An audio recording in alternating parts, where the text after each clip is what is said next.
Oh, and moving on to other climate stories, billions of dollars worth of gold are still being pulled illegally from Brazil's Amazon rainforest, despite a sweeping crackdown promised by President Lula da Silva.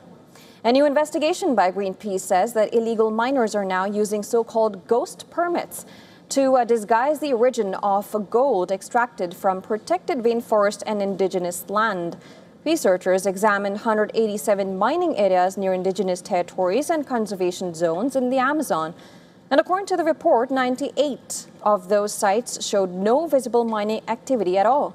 Yet permits linked to those locations were allegedly used to justify the scale of 26.8 metric tons of gold worth nearly $3.9 billion between 2018 and March 2026.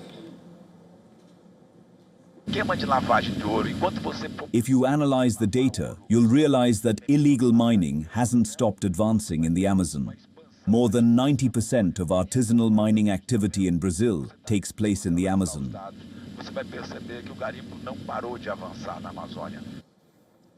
Now, indigenous leaders shared that the destruction is accelerating, warning illegal mining is poisoning rivers and destroying rainforests relied on by indigenous communities.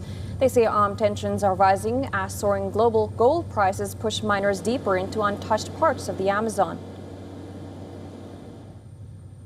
The government, didn't finalize. It didn't solve the problem of illegal mining on indigenous land.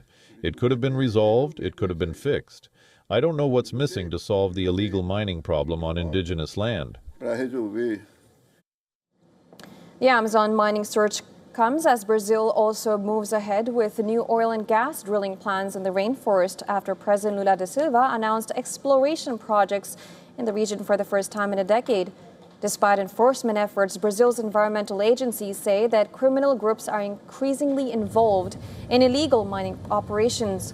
Criminal groups are shifting operations further into the jungle, smuggling gold through neighboring countries and exploiting loopholes in the permit system.